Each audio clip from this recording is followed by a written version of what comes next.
जय हिंद साथियों। छत को बड़ा गुरूर था छत होने का, एक मंजिल और बनी छत फर्श हो गई।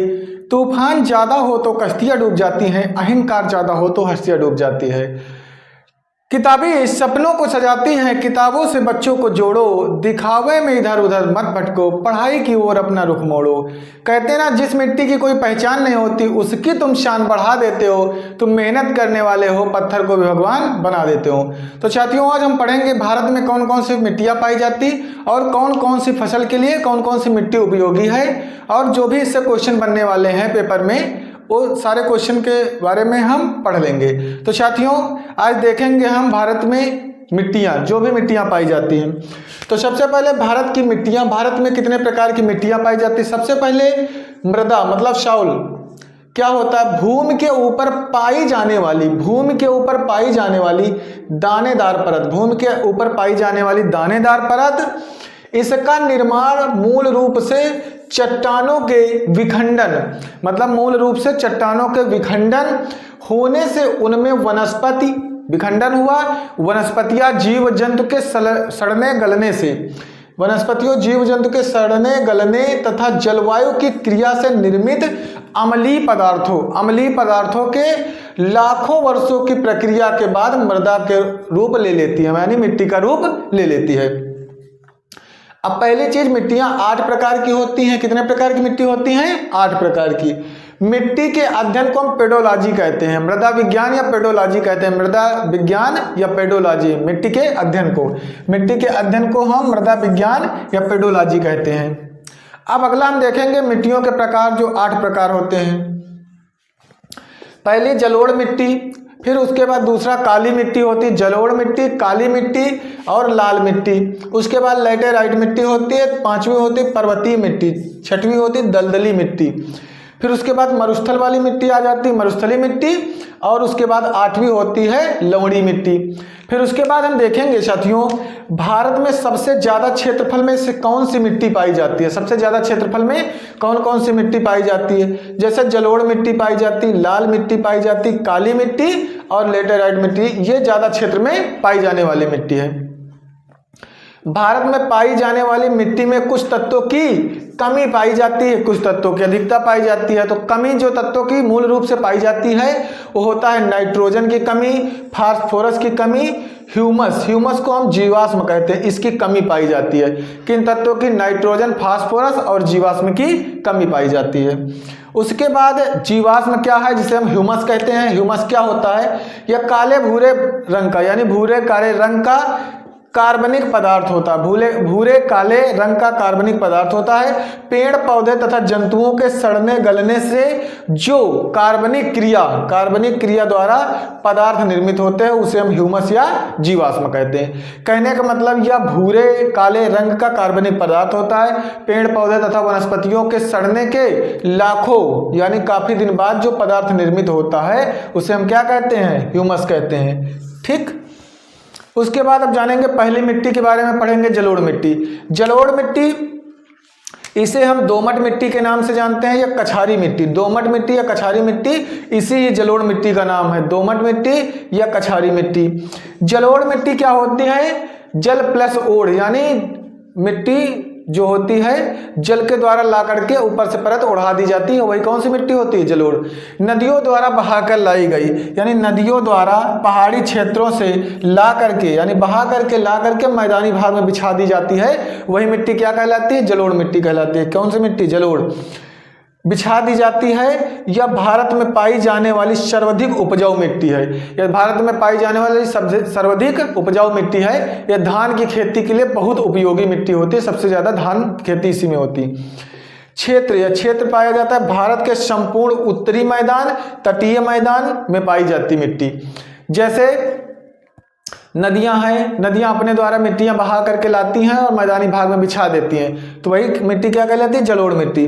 प्रचुरता पाई जाती है इसमें चूना तथा पोटेशियम प्रचुर मात्रा में पाया जाता है, चूना तथा पोटेशियम प्रचुर मात्रा में पाया जाता है। और कमी बताए थे किसकी कमी होती है?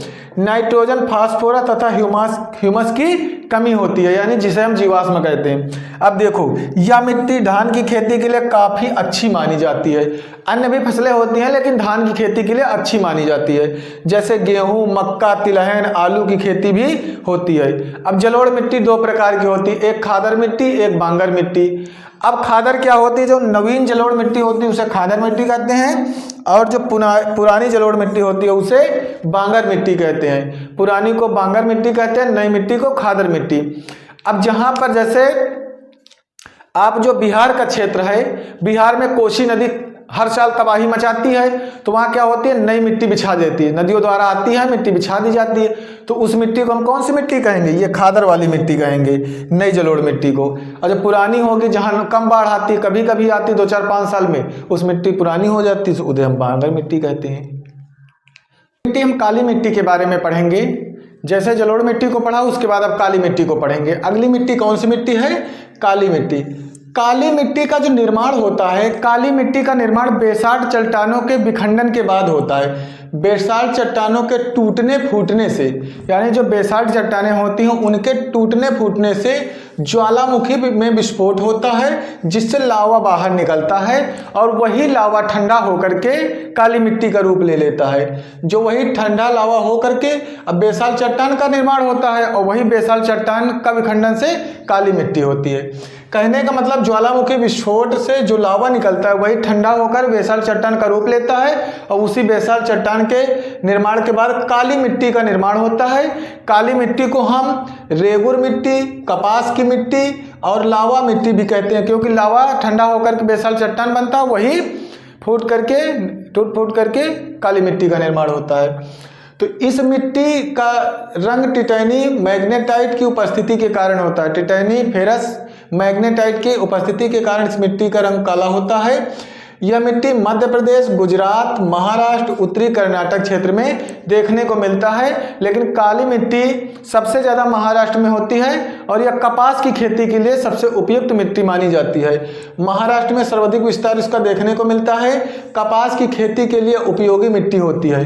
काली मिट्टी को जुते हुए खेत की मिट्टी कहते हैं। काली मिट्टी को जुते हुए खेत की मिट्टी इसलिए कहते हैं क्योंकि काली मिट्टी में जल ज़्यादा सोखता है, जल सोखने के बाद उसमें दरारें, जब धूप पड़ती है दरारें पड़ जाती हैं, और दूर से देखोगे तो लगेगा खेत जैसे जुताई की हुई है खेत की। तो काली मिट्टी में जल सोखने की क्षमता अधिक होती है, इसके ऊपर धूप पड़ने से इस मिट्टी में दरारें पड़ जाती हैं, इस कारण इसे जुते हुए खेत की मिट्टी कहते हैं। किस मिट्टी को, काली मिट्टी को। और काली मिट्टी का निर्माण किससे होता है, बेसाल्ट चट्टानों के टूटने फूटने से ज्वालामुखी विस्फोट से लावा निकलता है, वही लावा ठंडा होकर के बेसाल्ट चट्टान का रूप रखता है, और वही बिखरा हुआ रूप काली मिट्टी। कपास की खेती के लिए काली मिट्टी उपयोगी होती है। अगली मिट्टी है लाल मिट्टी। लाल मिट्टी प्रायद्वीपीय भारत में कम वर्षा वाले क्षेत्र में पाई जाती है। जो लाल मिट्टी है कम वर्षा वाले क्षेत्र में पाई जाती है, यानी प्रायद्वीप भारत में कम वर्षा वाले क्षेत्र में लाल मिट्टी पाई जाती है। इस मिट्टी का रंग लाल जो होता है, फेरिक ऑक्साइड की उपस्थिति के कारण लाल मिट्टी का रंग लाल होता है। और इस मिट्टी की खासियत क्या है, इस मिट्टी में लोहा एवं सिलिका की अधिकता पाई जाती है। लोहा एवं सिलिका की अधिकता पाई जाती है। ज़्यादातर इसका विस्तार तमिलनाडु में देखने को मिलता है, तमिलनाडु, आंध्र प्रदेश। और जो लाल मिट्टी है इसमें बाजरे की खेती अधिक होती है। किसकी, बाजरे की खेती के लिए उपयुक्त मानी जाती है। और जब लाल मिट्टी जल सोख लेती है तो पीली दिखाई देती है, इसलिए इसे पीली मिट्टी भी कह देते हैं, पीली दिखाई देती है। अब अगली मिट्टी पढ़ेंगे लैटेराइट मिट्टी। लैटेराइट मिट्टी के बारे में जानेंगे। यह मिट्टी उस क्षेत्र में पाई जाती है जहां 200 सेंटीमीटर से अधिक वर्षा हो। लैटेराइट मिट्टी उस क्षेत्र में पाई जाती है जहां 200 सेंटीमीटर से अधिक वर्षा हो और अत्यधिक धूप पड़े, यानी गर्मी अत्यधिक पड़े। जहां पर 200 सेंटीमीटर से अधिक वर्षा हो और अत्यधिक गर्मी पड़े, वहां पर लैटेराइट मिट्टी पाई जाती है। उसके बाद यह इसे मखरली मिट्टी भी कहते हैं, मखरली मिट्टी भी कहते हैं। और लौह ऑक्साइड और एल्युमिनियम की भरपूर मात्रा पाई जाती है। लौह ऑक्साइड एवं एल्युमिनियम की भरपूर मात्रा पाई जाती है किसमें, लैटेराइट मिट्टी में। लौह ऑक्साइड के कारण इसका रंग लाल होता है। लौह ऑक्साइड के कारण इसका रंग क्या होता है, लाल होता है। लैटेराइट मिट्टी में सर्वाधिक केरल में देखने को मिलती है। सर्वाधिक कहाँ, केरल में। जैसे केरल में काजू, कॉफ़ी, इलायची, काजू की खेती के लिए, चाय, कॉफ़ी, इलायची, काजू की खेती के लिए उपयुक्त मानी जाती है। और लैटेराइट मिट्टी ईंट बनाने के लिए उपयोगी होती है। किसके लिए, ईंट बनाने के लिए भी इसका उपयोग किया जाता है। कौन सी मिट्टी का, लैटेराइट मिट्टी का। अब अगली लवणी मिट्टी आती है। लवणी का मतलब इसमें नमक की मात्रा ज़्यादा होगी। कच्छ का रन जो गुजरात का क्षेत्र है उसमें अधिकतर ज़्यादातर देखने को मिलती है लवणी मिट्टी। जब यह मिट्टी की प्रकृति क्षारीय होती है, क्या होती है, इसकी मिट्टी की प्रकृति क्षारीय होती है, इसमें नमक की मात्रा अधिक बढ़ जाती है, लवण मिट्टी भी कहते हैं। कौन सी मिट्टी कहते हैं, लवणी मिट्टी कहते हैं। इसे रेह मिट्टी, कल्लर और ऊसर मिट्टी के नाम से भी जाना जाता है। भारत में सबसे ज्यादा विस्तार इसका कहाँ है, कच्छ का रण क्षेत्र जो पड़ता है गुजरात में। तो साथियों अगली मिट्टी पढ़ेंगे पर्वतीय मिट्टी। कौन सी मिट्टी को पढ़ेंगे, पर्वतीय मिट्टी। पर्वतीय मिट्टी से नाम ही से जाने हैं कि पर्वतों से संबंधित मिट्टी है, जो पर्वत पहाड़ है उन्हीं से संबंधित मिट्टी है। जहां पर पर्वतों में जैसे हिमालय पर्वत का विस्तार होता है, जैसे जम्मू कश्मीर, लद्दाख, हिमाचल प्रदेश, जम्मू कश्मीर, हिमाचल प्रदेश, और उसके बाद लद्दाख का जो क्षेत्र पड़ता है उत्तराखंड, सिक्किम, अरुणाचल प्रदेश में देखने को मिलता है, यह पर्वतीय मिट्टी होती है। पर्वतीय ढालों पर जैसे सेब की खेती होती है, नाशपाती की खेती होती है और चाय की खेती के लिए उपयोगी होती है। जैसे चाय हो गया है, सेब हो गया, नाशपाती की खेती के लिए कौन सी मिट्टी उपयोगी होती, पर्वतीय, जैसे जम्मू कश्मीर, लद्दाख और उत्तराखंड, सिक्किम के इलाकों में जो खेती होती है। उसके बाद अगला मरुस्थली। मरुस्थल से आप जान ही गए हो कि मरुस्थली मिट्टी है। इस मिट्टी में नमी की कमी होती है, क्योंकि जल रहता है तो नमी की कमी ही रहेगी, तो नमी की कमी होती है। ये राजस्थान, गुजरात, दक्षिणी पंजाब और दक्षिणी हरियाणा में देखने को मिलती है। तो यहाँ पर क्या होता है, मोटा अनाज होता है। कौन सा अनाज होता है, मोटा अनाज, जैसे बाजरा, ज्वार, सरसों की खेती के लिए उपयोग मानी जाती है। कौन सी मिट्टी है, मरुस्थली मिट्टी। अगला दलदली मिट्टी। देखो दलदली मिट्टी जो होती है, नाम ही से क्लियर है कि दलदल टाइप में होगी। इसमें क्या होता है, यह मिट्टी का विकास अत्यधिक वर्षा वाले क्षेत्र में होता है और वनस्पति पेड़ पौधों के सड़ने गलने से होता है। वनस्पतियां पेड़ पौधों के सड़ने गलने से होती है। देखो अभी तक क्या था कि किसी भी मिट्टी में ह्यूमस की मात्रा या जीवाश्म की मात्रा कम होती थी, लेकिन दलदली मिट्टी में ह्यूमस जो होता है, ह्यूमस जीवाश्म की अधिकता पाई जाती है। जैसे केरल में मिलती है मिट्टी, पश्चिम बंगाल का क्षेत्र आता है, उत्तराखंड में देखने को मिलता है दलदली मिट्टी। अब हम देख लेंगे कि मिट्टी का जो उपयोगी है, क्षारीय है कि अम्लीय है, उदासीन है, क्या है। अगर ये 7 से कम होगी तो अम्लीय होगी, अम्लीय होगी। अगर 7 से अधिक होगी तो क्षारीय होगी और इसी के मध्य में जो होगा तो उदासीन होगा। अब देखो अम्लीयता को अगर कम करना है तो चूने का प्रयोग किया जाएगा। अम्लीयता को कम करने में चूने का प्रयोग। अगर क्षारीयता को कम करना है तो जिप्सम का प्रयोग करेंगे। क्षारीयता को कम करना है तो किसका प्रयोग करेंगे, जिप्सम को। लेकिन जो फसल उगाने के लिए उपयुक्त मिट्टी का पीएच होना चाहिए 6 से 7 के मध्य में होना चाहिए, 6 से 7 के मध्य में होना चाहिए। जिंदगी में अगर कामयाब होना है तो बहानों का हवाला तो छोड़ना ही पड़ेगा। अगर आप जिंदगी में बहाने बनाते हैं तो आप जिंदगी में कभी कामयाब नहीं हो सकते। जो लोग कामयाब होते हैं उनके हिस्से में कभी बहाने नहीं आते। कहने को क्या, दुनिया मेहनत करने में लगी है, असल में कामयाब वही होते हैं जो बातों से नहीं रातों से लड़ते हैं, दिन रात मेहनत करते हैं। 20 से 25 की उम्र में तुम्हारे सपने तुम्हें सोने न दें तो समझो तुम जिंदा हो। इस उम्र में तुम चैन की नींद सो रहे हो तो पता नहीं क्यों जिंदा हो। मैं कहता हूँ 6 महीने के लिए गायब हो जाओ, 6 महीने के लिए बंद कर लो अपने आप को कमरे में, दुनिया वालों को लगे कि मर गया, किसी को कोई अता पता न चले। 6 महीने खुद पर इतनी मेहनत करो, 6 महीने खुद पर इतनी मेहनत करो कि दुनिया भर के लोग आपका समय लेने के लिए अपना समय लगाए। संसार जरूरत के नियम के अनुसार चलता है। जिस सूरज का गर्मियों में तिरस्कार होता है उसी सूरज का सर्दियों में इंतजार भी होता है। गलत का विरोध खुल करके करिए, क्योंकि इतिहास टकराने वालों का लिखा जाता, तलवे चाटने वालों का नहीं। गलत का विरोध खुल करके करिए, क्योंकि इतिहास टकराने वालों का लिखा जाता, तलवे चाटने वालों का नहीं। अच्छी पुस्तकें और अच्छे लोग तुरंत समझ में नहीं आते, उन्हें पढ़ना पड़ता है। पृथ्वी पर कोई भी इंसान ऐसा नहीं जिसको समस्या ना हो, ऐसी कोई समस्या नहीं जिसका समाधान ना हो।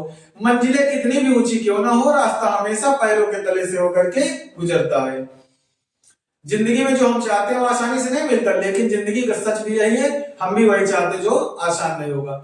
जब आंखों में अरमान लिया, मंजिल को अपना मान लिया, फिर मुश्किल क्या आसान क्या, जब ठान लिया तो ठान लिया। जिद चाहिए जीतने के लिए, हारने के लिए डर ही काफी है। लहरों से डरकर नौका पार नहीं होती, कोशिश करने वालों की कभी हार नहीं होती। पतझड़ हुए बिना पेड़ों पर नए पत्ते नहीं आते, कठिनाई और संघर्ष बिना अच्छे दिन भी नहीं आते।